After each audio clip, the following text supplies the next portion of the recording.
Thank you, Mikey, and thank you, Nora. Thank you for coming out here. I know it must have been a busy work day, and then you're out here in the evening.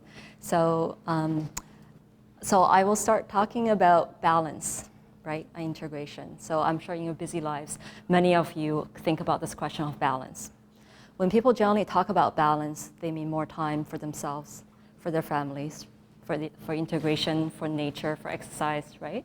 But in this view of balance, it seems to be a zero-sum game. When there's more of something, there must be less of something else. It's a game that we could never win. Does that ring a bell with people? And even if you did achieve balance for a little while, yeah, can you turn that up a little bit? I was noticing in the back it was a little bit hard to hear. Is this a little bit better? Louder still? Okay, I also have to project. Okay, all right. Yeah, just keep raising your voice and I'll try to do that. So even if you did achieve that kind of balance for a little while, everything around us in this world changes so fast that balance could not possibly last, right? We live in a really hyper world. And so we have to adjust. We have to hack our own consciousness to be able to stay in a position of balance. So instead of balance, I would like to suggest the idea of integration. So that's kind of the topic of my talk is really about integration. And I will explain what I mean by alchemy.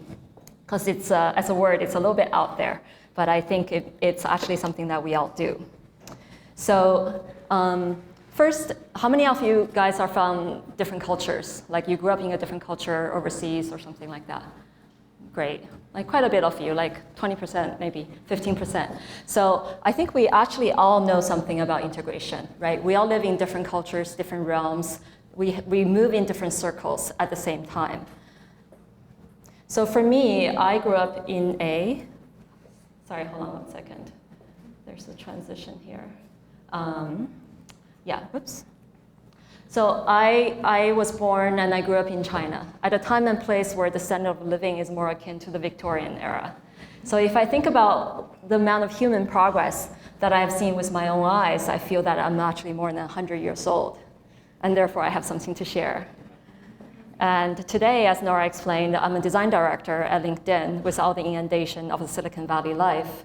At the same time, I'm a resident at a Zen center in the South Bay called Jikoji, Compassion Light Temple. It's an hour from the heart of Silicon Valley, but it feels as far away as Japan. So before I started living there, which is 2 years ago, I didn't think I could possibly make it work. Of course, it's kind of tempting. You know, I needed the nature, I needed the silence, I needed this ability to step back before I can step in, but I didn't think I could make it work. I was already strapped for time. So how do I possibly make time for the meditation schedule, for the responsibilities of being a resident, for the longer commute? But like so many things in life, you just don't know until you try something, right? Once I tried it, time took on a different quality. I wanted to try it for a month. And now I found that the time actually itself became more spacious. And not only when I'm at the Zen Center, but when I'm in the heat of Silicon Valley as well. So that was just sort of a little bit of a magical experience, so I kept going. So over time, actually, the benefit or the effect is even greater. Because of the contrast, the two worlds I'm in actually each feel more spacious and more rich with possibilities. And my life has really changed from the inside out. So in addition to Buddhist practice, I don't actually identify as a Buddhist, but I do have a Buddhist practice. I also have a Native American practice where there is ritual, a strong sense of community, and earth-based medicine. All of my practices have taught me that the spiritual journey is the integration of the relative and the absolute, and the realization that they're one and the same. So instead of the picture of balance, right, what I'm suggesting is more like ink being dropped into water. The beautiful swirls quickly reach all of the water, and very soon they become inseparable.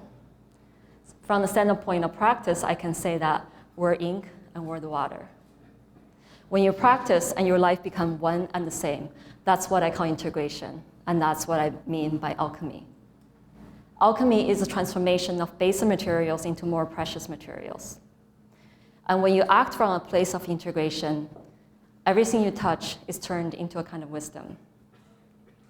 Consciousness hacking, as Mike explained, is a new culture of makers, which I love, and I feel I myself being one, that act from heart and deep wisdom, because the world needs that, right? It's not only for our own benefit, it's for the benefit of all beings. For those of you who know a little bit about Buddhism, it's a bodhisattva vow, right? That you will help others, and in that process, you're helped as well. So Mikey did a lot of meditation. So as I talk about this, I actually want you to feel grounded in your body. So just take a little moment. You don't have to necessarily shift your posture wherever you are, but feel your senses. Just take a quick moment to connect to all of your senses, which includes your heart, one of your strongest senses where the world comes into you. And also feel your dantian, 2 inches below your navel, the center of your body, where your actions originate, where your energy begins to touch the world. So just feel that you're integrated, that you can be integrated in this moment, with your life, in this place, with others. So I speak to you because I have had some experience of integration, and because I know what it means to be without that. For much of my life, I didn't know what it actually meant to feel connected to life, to myself. I was a really, really shy child, and I struggled with connection with my parents and others in my life. In my early teens, I had so much physical anxiety that I started to lose control of it, including stuttering.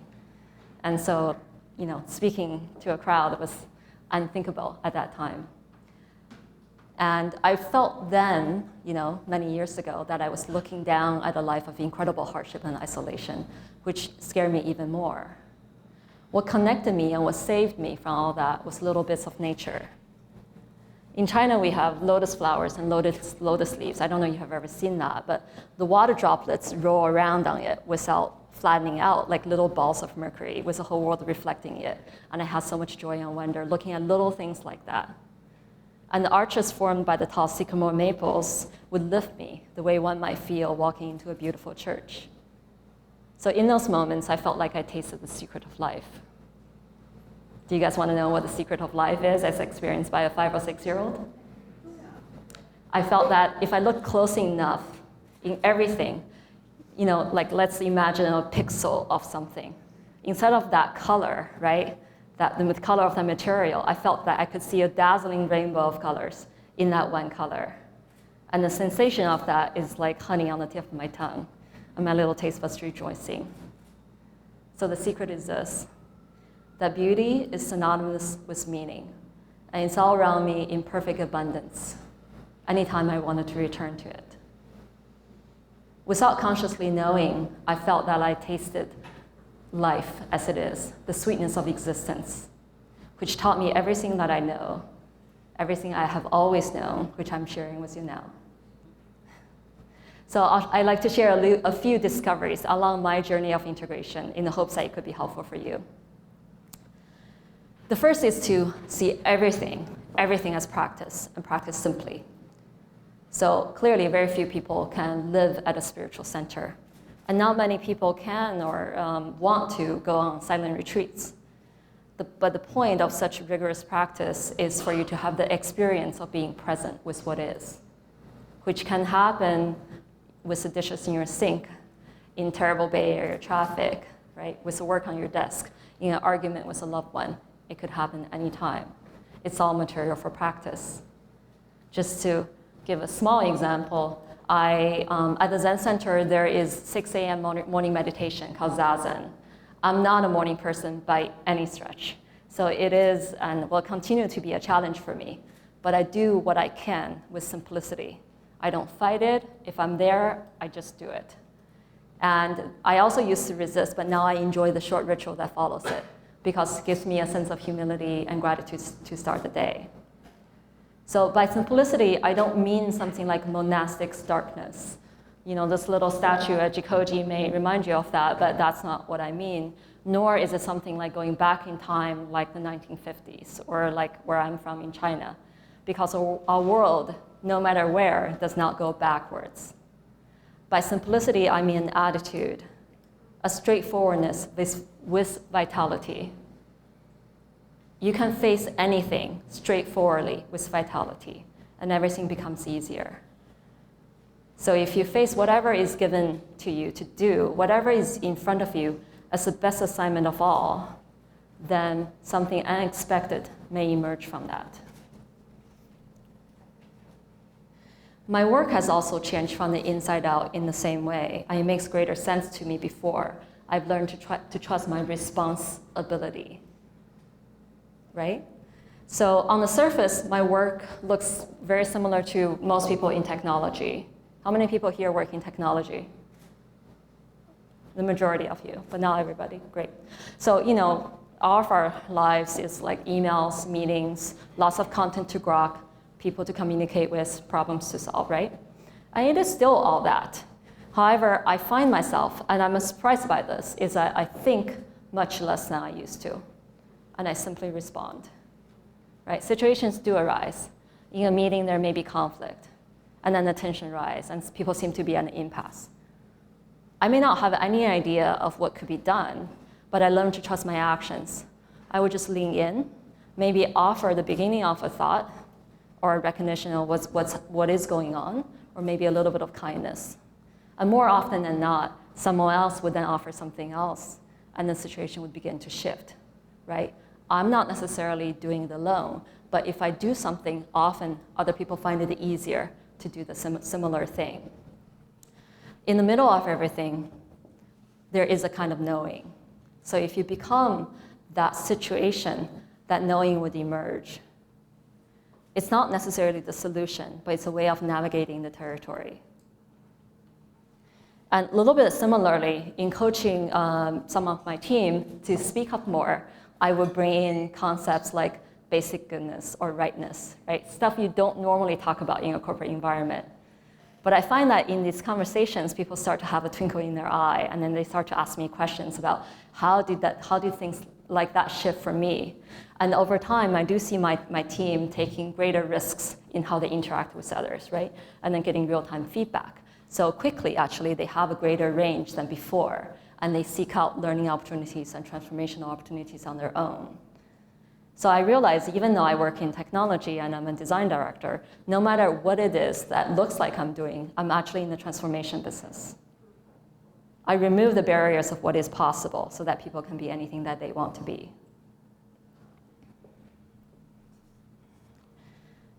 If I didn't know how to connect with other people before, I've certainly learned a great deal in the last 2 years by being a part of a practice community in Buddhism called Sangha. One of my main discoveries living at Jikoji is how much one gains by being put into close quarters that you may not have, people that you may not have chosen to be friends with. It is Georgia O'Keeffe who said, seeing a flower takes time, like having a friend takes time, right? So I've learned as much from the challenges and frictions and differences with the people that I essentially live with, and the moments of laughter and connection that also come with that, as in all the rest of my practice. Moments of genuine conversation can live our entire lives. So I know it's incredibly difficult for us to simply create that time of actually being with other people. It is still a challenge for me as well, but I would say, our minds simply don't know the possibilities so much, right? So often. So don't trust too much the materialistic maximizing mind, but create those moments of separation with other people. Share food, share chores, share children, share elders, share whatever you can. And then a bond is created with those moments. And from that love, understanding comes. Not the other way around, right? You don't have to understand something or someone to love them, but actually love first, and then the understanding. So on a weekly basis, this is something else I'm surprised by, is on a weekly basis, I seem to have the most amazing experiences of my life. A simple landscape, I see people nodding, that's wonderful. A simple landscape can seem like the most amazing thing I've ever seen, and simple food can be the most delightful experience, delightful sensation, and a simple connection can seem like the most beautiful moment. And clearly I know it's not that the world around me has changed, but that I have changed. And because I can also recognize a little bit of this feeling from when I was very young, I know that I have returned, or that I can return to that sweetness of existence, to that simple being, that simple feeling of connectedness. Clearly, not all of our life is easy or sweet, right? So my next suggestion is to step up to your karmic work. Most of these pictures are from the landscape right above the Zen Center, Jikoji Zen Center, on the ridge, where you have a beautiful view and open space. So this rock clearly created a lot of challenge for this tree. It sort of nearly killed it, probably when it was young, but because the two had this kind of coexisting, integrated existence, it's actually made the whole landscape much more beautiful. Also, when I was preparing for this talk, I heard the music of Nicholas McCarthy, the one-handed pianist. I don't know if you guys have heard about this guy, but beautiful, beautiful pianist. And when he was applying to music schools, he was told not to waste their time, nor waste his own. Right? Can you imagine hearing that? And having a sense of what you might want to do? It gives me goosebumps, actually, just to think about his story. But in transforming his own life, he has given so much freedom to so many other people, right? And that's also what I mean by transformation, by integration, by connection, and by changing one's own circumstances, right? My own life, I think really much very much pales in comparison, but still there were situations where I have no idea what the solution can be. I was so challenged. I don't even know how to be in that situation. So why me is a natural question. Why you is because this is how life purifies you. We're actually never given challenges that we're not prepared for already by life. And sometimes when you face these challenges, you feel so alive, right? Because it requires all of you. Even things that you didn't know you had, and you feel like a warrior, right? Wendell Berry said, "It is impeded stream that stings." And by facing your challenges as much as you can, that's how you purify life. By having overcome your challenges in whatever way you could, then you have learned how to be of help to other people. There were moments when I felt like I was standing on a field after a battle. And I know I've survived, and I'm victorious because I'm standing. And just that sense of being solid on the ground would allow me to be prepared for anything. And lastly, share your story. I used to have this concern because I'm sure like many of you move in different worlds a bit. I would have the worry of the people in those circles wouldn't know how to integrate with each other, like this worlds colliding kind of thing, right? But that's just the mind creating the separation. So tell your story in different realms, and that's how you're gonna allow other people to integrate. You'd be surprised as well. So I think it's useful for us to talk about integration rather than balance. Balance seems to imply a sense of lack, an economic view based on scarcity, whereas integration is based on that of abundance. Nature, the ridge, is abundant. If we look out over a broad view, you would have no sense of scarcity, of lack. There are so many, in this talk, I've touched on so many synonyms: wisdom, stillness, light, love, eternity, and I can go on. I want to paraphrase everyone's beloved Rumi at this point. Now, close this book. You know enough to close all books. And I could add to stop listening to all talks. All words and stories are foreplay. I have something else in mind for us now. The spiritual journey is a coming together, is a joining of the relative and the absolute. And it is the human journey from birth until death. In that process, finding out what life is. It can feel incredibly alone, but know that the separation is just an illusion. Our life is the most mundane and the most beautiful, the most ordinary and the most extraordinary in every single moment. And it is that way every single moment. So this is what I call alchemy. We take everything in to us, purify it through our body, mind, spirit, transform it through actions in the world, returning it to the source. This is what nature does, and so do we. So by being who you are, you have created a lot of wisdom in the world, and I thank you for that. And by being who and what you are, you will continue to do that, and I trust that.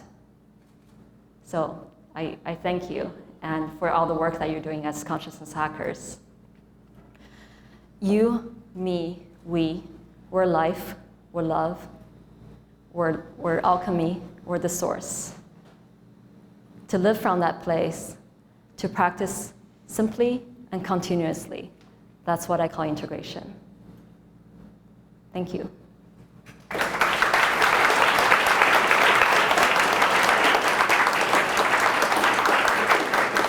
Questions?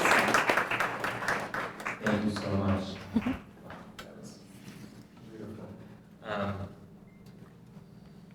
Andy? So we're going to do a little bit of an experiment for our Q&A. Great. Andy has a very cool setup for us. You want to do a quick intro? Yeah, sure. Hi everybody, it's great to be here. Thank you for that talk. Of course. So for the Q&A session, I'm here representing my company called Microphone. And what we've built is a way for you all to use your own mobile devices as wireless microphones. So I invite you to download the app. It's called Microphone. It's spelled, instead of the I in microphone, it's spelled with a Y. It's in, my personal microphone. In order to use it, you have to be connected to the Pivotal Guest network. And so as soon as you open up the app, you can use it anonymously or enter your name. You'll see the microphone event there. And you click on it, and you'll be entered into the event. You'll have the opportunity to request to speak, which will include you in a queue that I or Mikey or anybody can manage. And so when it's your turn to talk, when the moderator has activated your microphone, your phone will count down, so you'll see a 3. This happens every time, so this microphone's up. So you see a countdown 3, 2, 1, and you'll have a live mic in your hand, so you're speaking to your phone, you hear your voice notifications in the room. So this is a beta test, so we can back up in case it fails. So I thank you in advance for trying it. I have my eyes open and ears open to learn. So I guess I'll let people download the app and then start watching the request to speak roll in. Perfect. Thank you, Andy. So to make it easy, I'll ask the first question and give you all a chance to get the app downloaded. And if you don't want to download the app, that's okay. You can ask a question the normal way as well. It's not a requirement for asking questions. Yes? Whoa, where's the app? You keep it simple for the Pivotal Wi-Fi. For the app, you're going to be logging on to a different Wi-Fi. You can raise your hand. They set it up? Okay. Perfect. Keep it simple. Okay. Yeah. So, a question. Sure. Really moving Thank talk. you. Thank you so much. So, you're doing this beautiful integration work where you are bringing this living wisdom into not just this existence you have at the Zen monastery, but also as the design director at LinkedIn, which is probably a pretty fast-paced, intense tech world that you live in. And a lot of so on the Zen monastery side, as you said, there's this notion of the bodhisattva vow, right? A commitment to end suffering for all beings, right? A commitment to live from wisdom and from the heart. But not all of the tech industry was founded on the same principles. And often in the tech industry, there can be a drive for power, for control, for greed, for wealth, these kinds of things. What has been your experience in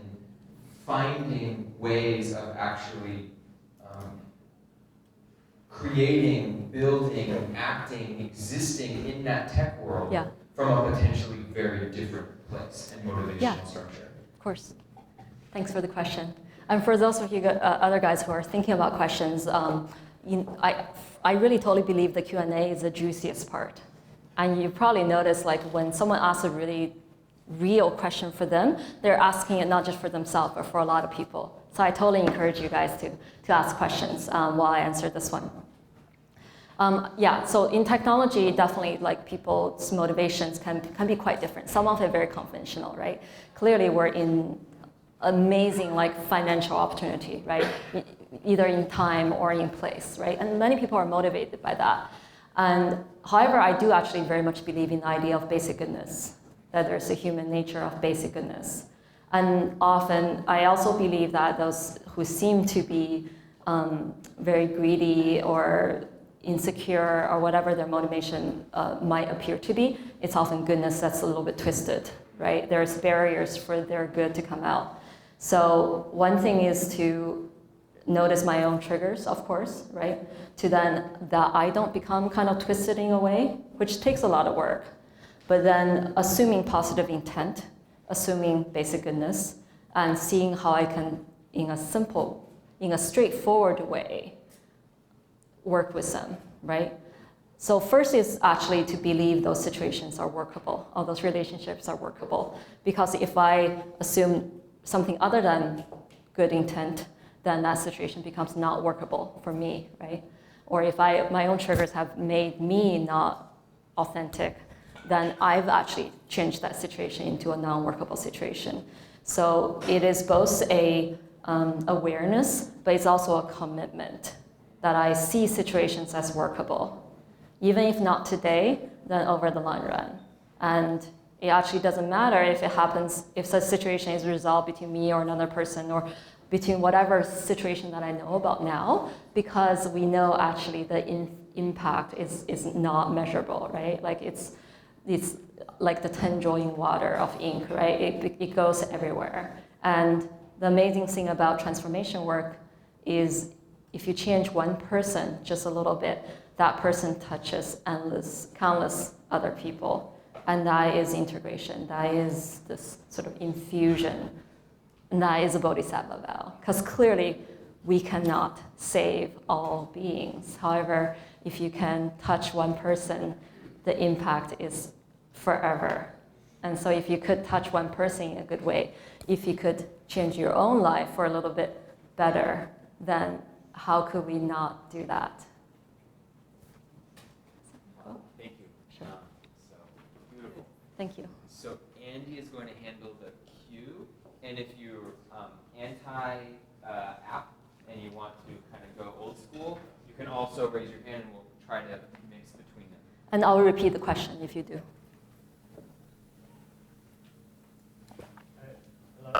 This is a test from. Maybe stand up while you're doing it. Well, I'm just asking a question. My phone. Yeah, it's heard. It's good. Go ahead. Next question. Oh, that was a test. Oh, that was a test. Okay. Mission accomplished. Simon. Simon? Hello. So.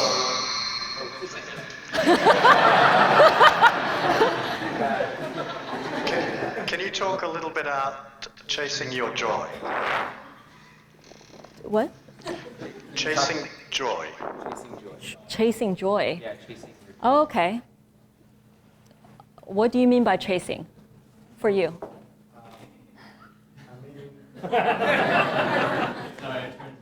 It's okay. It's okay. Q&A is often, I would sometimes ask questions back. Finding. Okay. So finding and chasing are slightly different. Or even creating happiness in everyone. Yeah. Okay. So my question then is happiness created, or do you more find it, right? I think find is a good word, whereas chase means you're not there and you have to go somewhere else to get it, right? So, are there places, times, situations for you where the happiness just arises? right? For me, that's often nature. That's the place where I know that there is a kind of joy and happiness that I don't have to do anything for it to come up. I just need to be there, or I just need to feel like I'm there. Does that make sense? And for other people, it could be connection with other people, hanging out with friends, it could be music, creativity, physical, and so on. And so, so that's kind of my question back to you.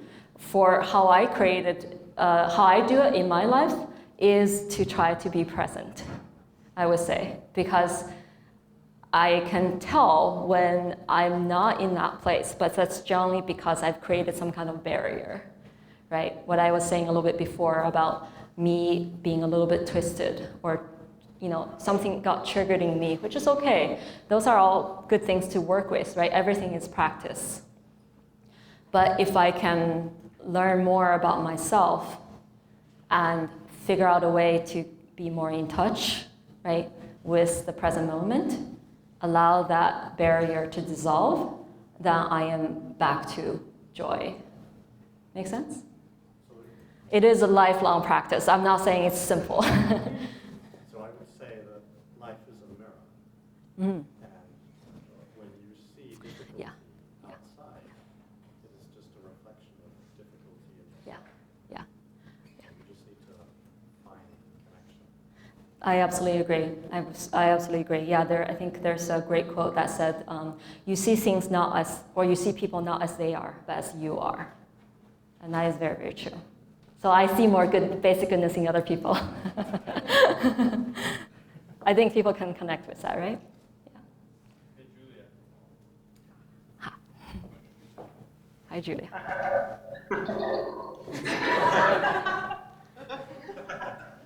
Technology problems, as always.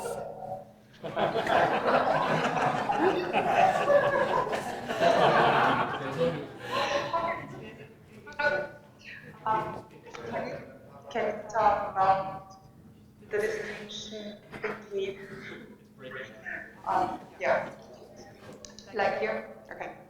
the distinction between integration and transformation?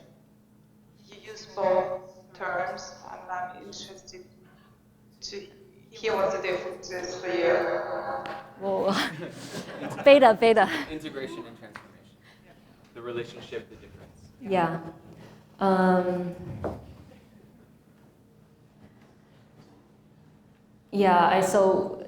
Things can be kind of hard to explain, right? So the ink in water, it's both integration and it is transformation of one thing to another. But in a way, both are transformed at the same time from the integration, right? The ink and water are both transformed through that integration.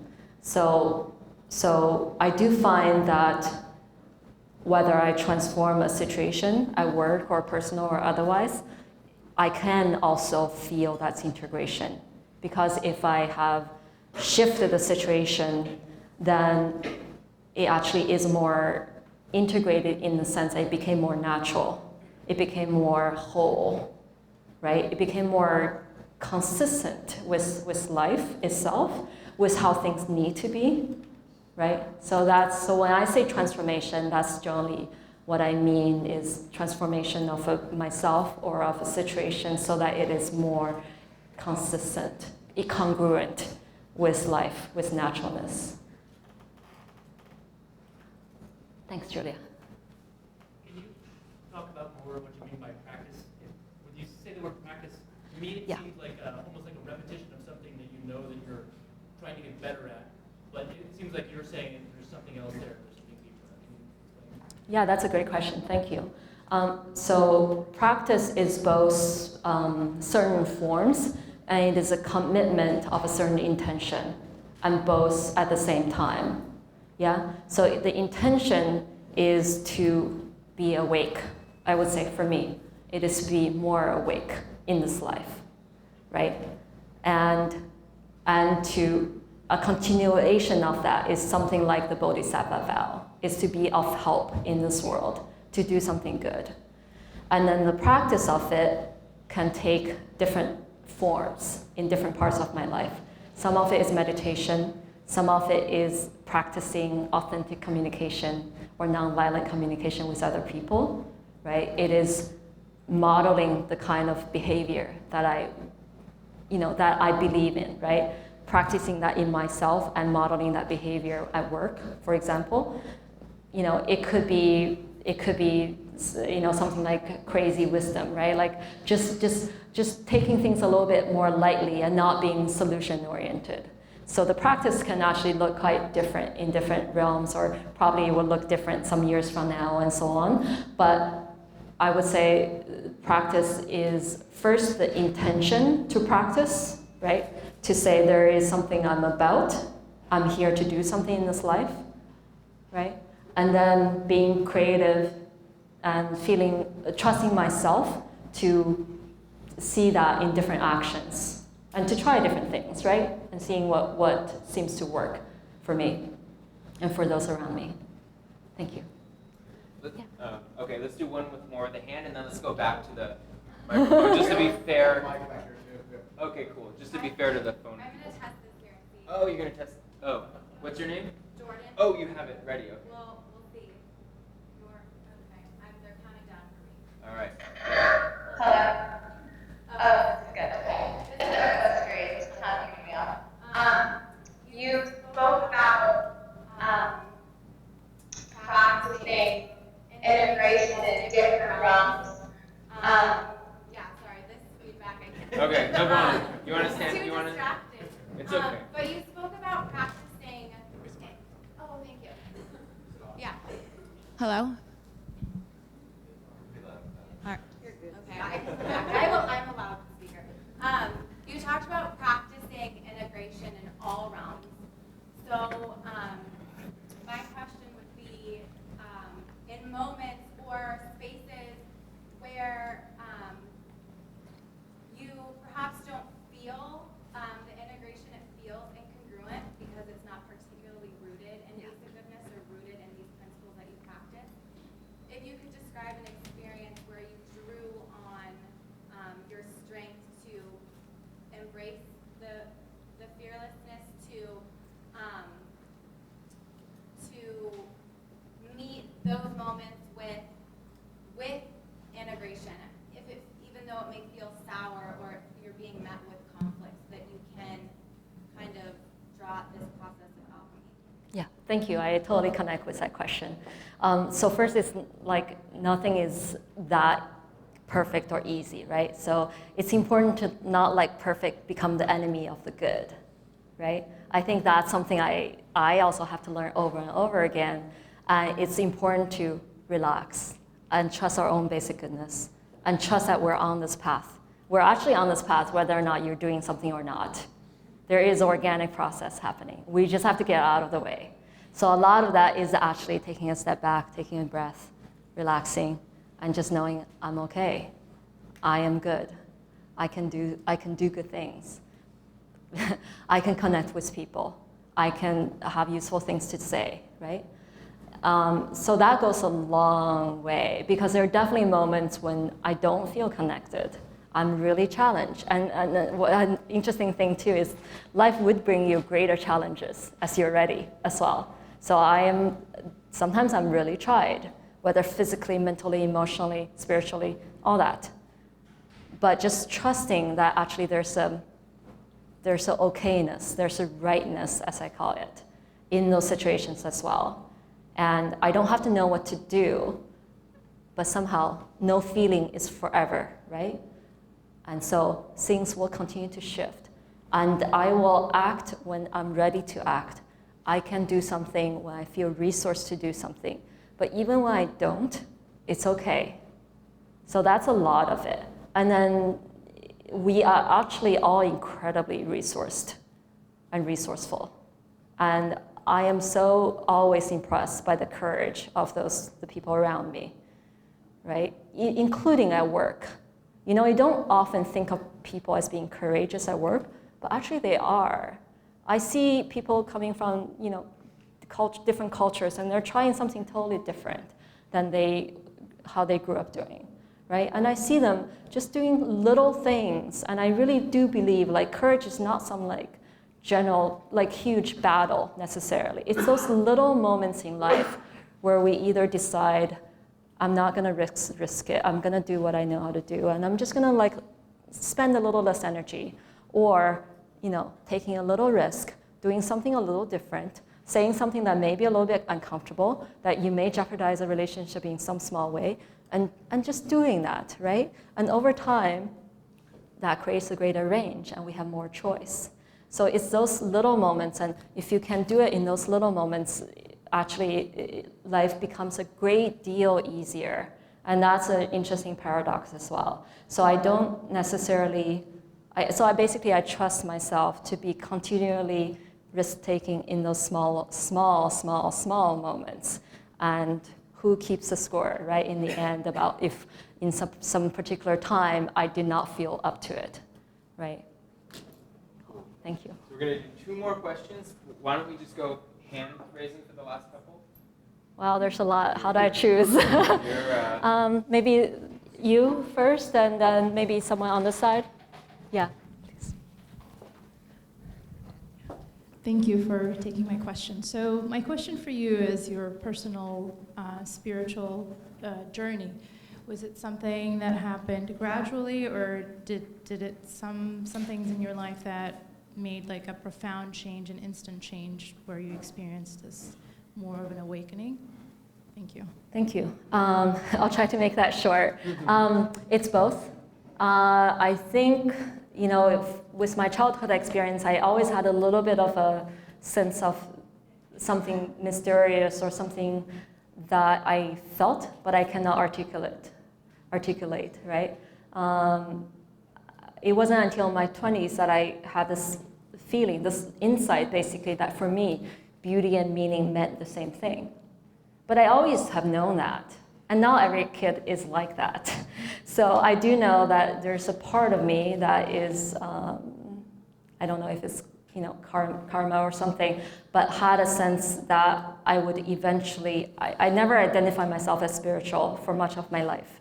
But when I eventually heard Dharma talks, I would recognize something. So then that is a gradual path.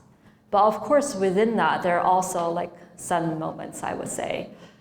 Instead of going to grad school, I spent more than 2 years traveling around the world, generally on my own. So that process had a lot of beautiful moments and also very mundane moments. But I learned that was a part of a spiritual journey, even though I had no ostensibly spiritual thing that I actually did, right? And then also I do have a Native American practice where there were moments when I felt so that our consciousnesses are not separate, basically, that we can feel each other's emotions, that we speak each other's truth. And I felt that a great deal, right? I felt that in my being. And those small moments, those specific moments also then, it does shift your worldview, because it sort of opens up a whole door, right?